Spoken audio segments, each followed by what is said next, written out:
Hemen salam, men Ataş Mehmedov. Yeni ortada AutoCAD videomda hemen hoş gördük. Bugün sizilen modify menüsünü tamamlandığımıza göre misallar sizinle bir kuşsani misal sizinle işler, misalları görür, çadılış görünüşleri has özleştirmek maksadı bilen.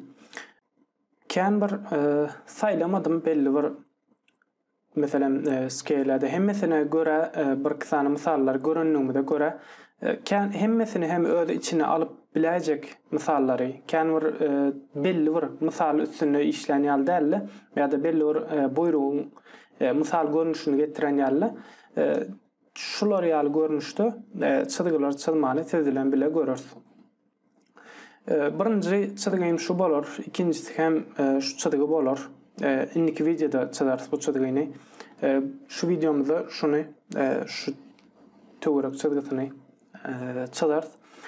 Ya da 3 tane bolmam ahmal has başka çarak bir çizgi tapan yardayımda onu hem sezilen bilelikte çizeriz.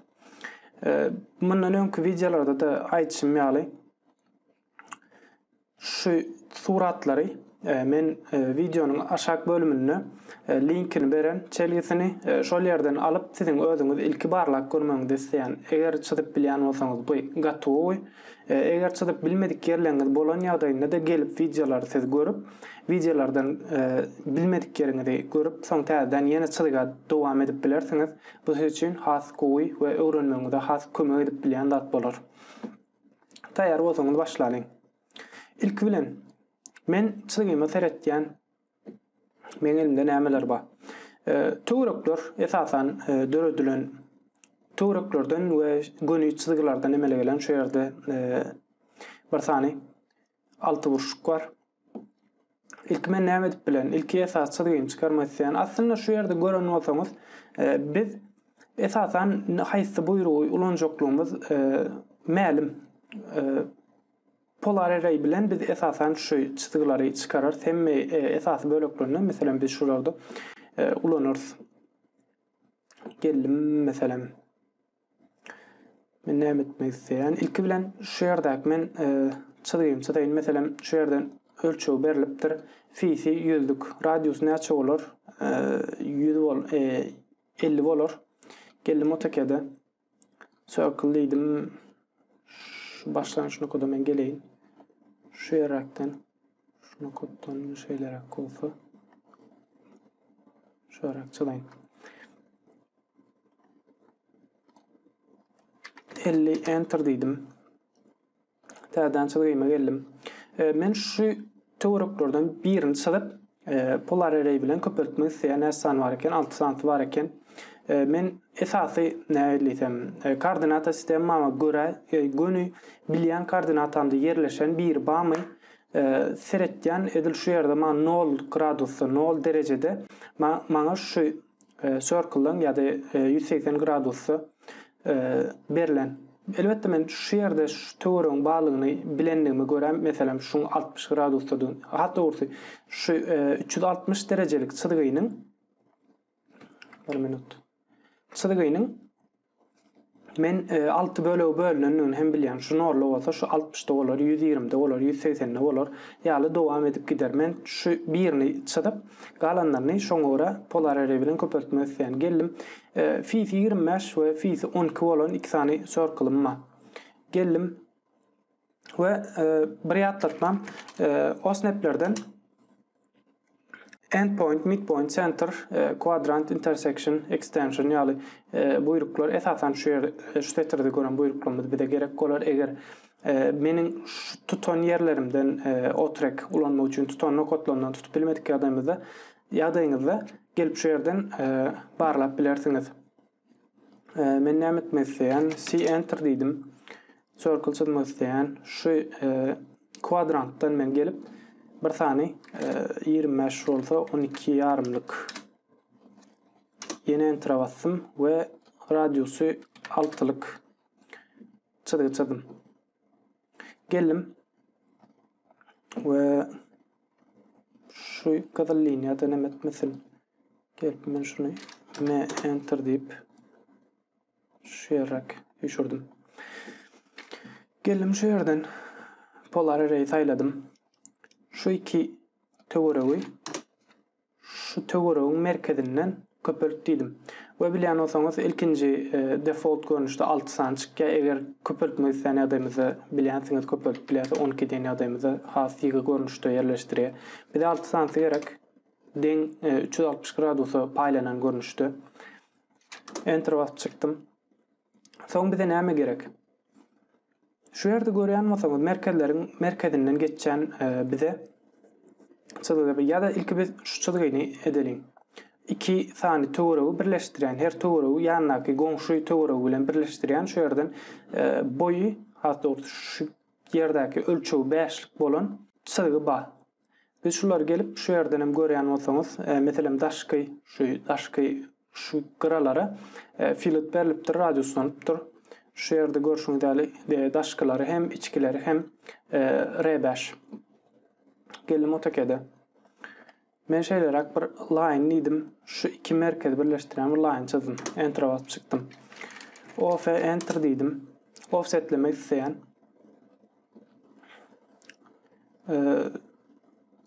şu tarafa meselem näçe yarım enter diýdim. Şu tarafa ve şu tarafa. Biraz yakınlaştım. Son geldim.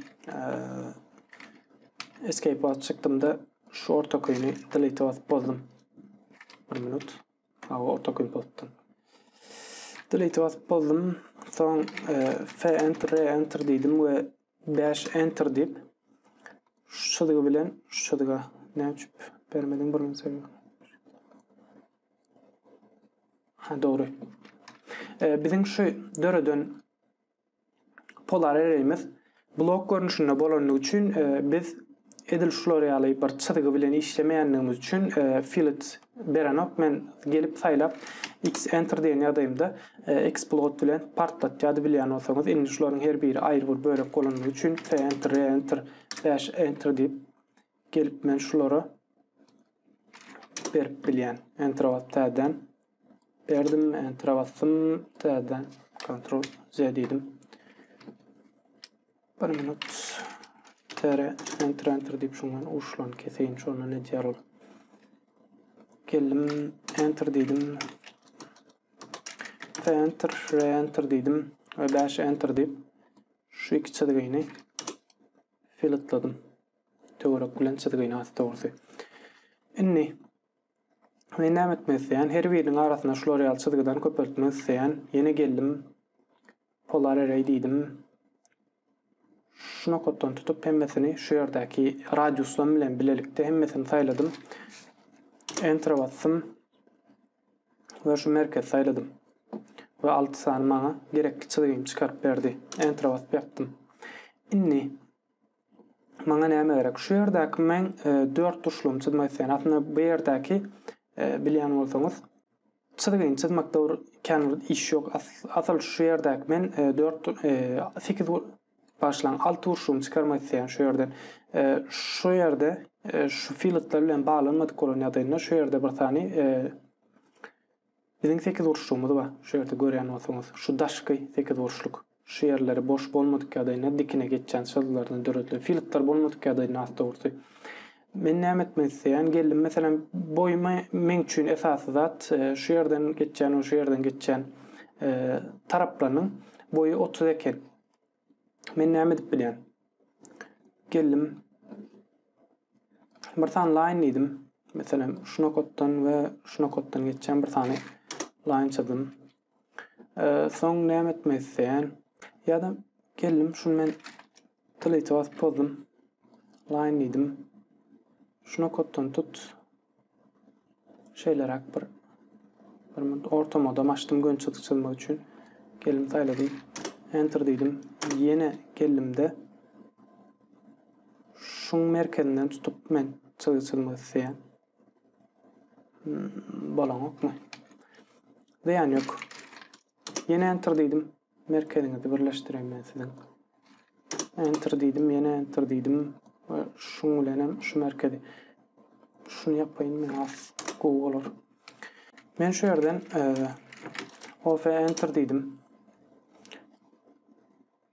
Şu yerden terediğin näçelik. Men şu teki duruşumu çıkarmak isteyen. Boyu 30 olan ýagdaýynda geldim o tekede. 10 yaş yokoryk, 10 yaş aşak biz offsetlemeli bolýar. 10 yaş enter diýdim. Şu çyzygyny al yokoryk, şu çyzygyny al aşak, şu çyzygyny al şu tarapa, şu tarapa, şu çyzygyny al şu tarapa we şu tarapa. Indi men gelip enter diýip çykdym. Enter diýdim. Maňa şu ýerde gerekli men teki duruşum şu ýerde nemele gelýärdiňi görýän bolsam. Gep men şunu şu ýerde görýän teki duruşumuz. Geldim ilk daş doğru örnekleri men pop çıkıp son galanlarını delete men üçin az goýulýa. Geldim.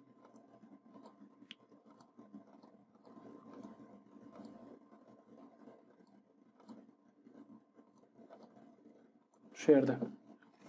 Şimdi men gelip şunu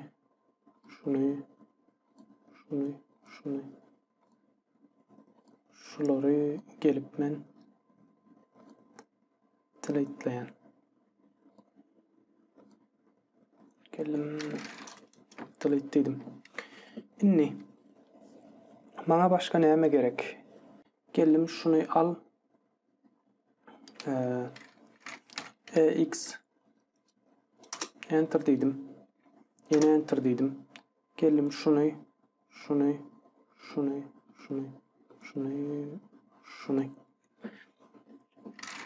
extend bilen uzatdım. Son F başlan. Offset bilen men bulara galynlyk bermeli bolýan. Şu ýerde galynlyk, meselem şu ýerden geçýän bir tane çyzygy men. Şu ýerde görýän bolsaňyz. Hemmesinem çyzdym. Şulary 2,5 ýokary, 2,5 aşak men offset bermeli bolýan. Geldim 2,5 enter diýdim. 2,5 berýän täze jemi 5 mm boyun galynlygyny bolar ýaly. Geldim şunu şu tarafa çek. Ýokary, aşak. Sağa we çepe. Geldim. Enter basıp çykdym. Şulan merkezindäki çyzgylary gelip men delete basıp bozdum. Geldim. Enter diýdim. Şu ýerden gelip men şu ýerdäki içki çyzgylaryň hemmesini bozdum. Ve şu ýerdäki alt uçluğunu bozdum. Inni maňa näme gerek? Şu içeride de men şu ýerde gören bolsaňyz 5 mm şu ýerde galynlyk 5 mm bolan ölçew kan berilmändir ýöne şu ýerdäki galynlyk 5 şu ýerde galynlyk 5 bolanyra şu ýerde galynlyk 5dir. Ütkömeyam diýen. Şoň üçin men näme etmeli bolýan? Täzeden çyda oturmak derene bilýän bolsaňyz offset bilen şunu içe tarap men offsetlep bilýärdim. Ýöne ýene ýadyňyzda dyny bilýän, ýadyňyzdan çykan dälirim ka diýjek gone. Offsetden ýagdaýymyzda şulan her biri aýratyn bölekligini bilýäs we biz şulary gelip joinlamaly bolýas. Geldim hemmesini taýladym. C enter diýip joinladym. Indi men gelip OF enter diýip 5 enter diýip şunu içe tarap men offsetlep bilýän. Geldim inni. Maňa nämeler gerek? Şu garalara maňa filtler gerek. Täzeden biz muny explode bilen partlatmaly bolýar. Ýogmasa hemmesi bilişiňize görä ýeketäk çyzygy bolup özüni alyp barýanlygy üçin X enter diýdim. Täzeden F enter, R enter diýip 5 enter diýip men şu ikisini yine enter diýdim. Şu çyzygy bilen şu çyzygyny yine enter diýdim. Enter basyp şu çyzgylary filtrelap çykkan.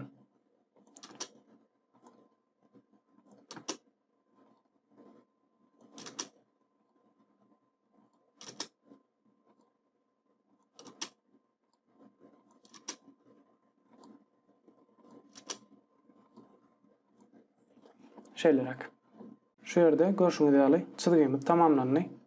Ölçewler hem beremizden soň hat dogry görünüşe geler.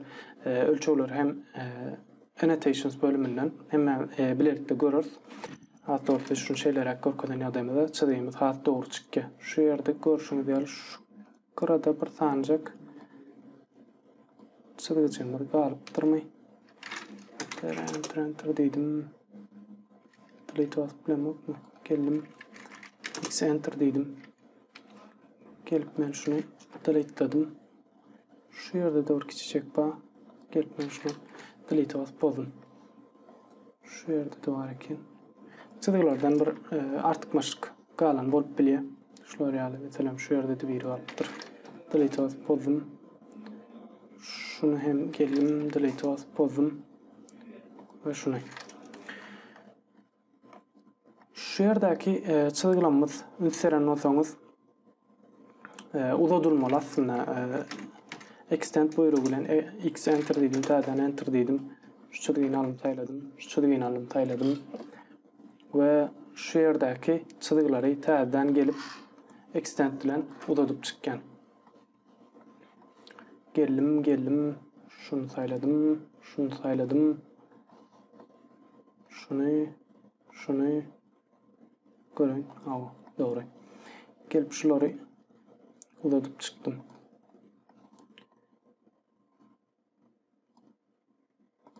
Şeýlerak. Çyzgymyz şulary ýaly dostlar. Başga galyran adymy ýok diýip biletden.